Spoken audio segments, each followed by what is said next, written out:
what did we do yesterday? We did the working capital cycle, and working capital cycle was had five important terms that we should know for our working capital cycle to be properly understood. The first term is raw material holding period. So working capital cycle is of is a formulation of following periods. Raw material holding period. It is a combination of raw material holding period, work in progress period, finished goods holding period, debtors period, creditors period. What is raw material holding period? Raw material holding period is the total amount of time that raw material is there in the system before it gets converted into work in progress. So that is raw material holding period. How do we calculate it? We calculate this by using a simple formula, that is average stock of raw material divided by average daily consumption of raw material. That is raw material holding period. What is work in progress period? Work in progress period is the number of days we are holding material in work in progress before it gets converted into finished goods. So how do we calculate this?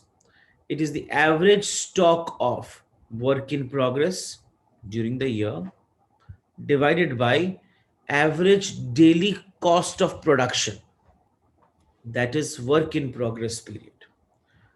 Third thing, finished goods holding period. What is finished goods holding period? Finished goods holding period is the number of days finished goods are sitting in my warehouse before these goods are sold in the market. How do we calculate this? It is the average stock of finished goods within a year divided by the average daily cost of goods sold. Now you have sold the goods. So therefore, now there has to be a debtors collection period. What is debtors collection period? Debtors collection period is the number of days it takes for you to collect the money from the customers to whom you have sold the finished goods on credit. So therefore, how do we calculate this? We calculate this by using the formula average debtors divided by average daily credit sales. What is creditors payable period? Creditors payable period is the number of days in which you will have to pay to the suppliers from whom you have bought the raw material. So how do we calculate this? It is the average creditors divided by the average daily credit purchases. How do all these five terms combine together? So working capital cycle is the sum of inventory holding period, which is raw material holding period plus work in progress period plus finished goods period. So inventory holding period plus the debtors collection period. That means how much time it takes you to collect the money.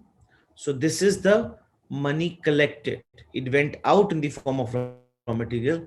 It came back into the company by collecting from the debtors minus the creditors payable period, because you have to pay this money out also to the suppliers from whom you have bought the raw material. So working capital cycle is the sum of all the money going out by the time it comes back minus how many days you have to pay it back.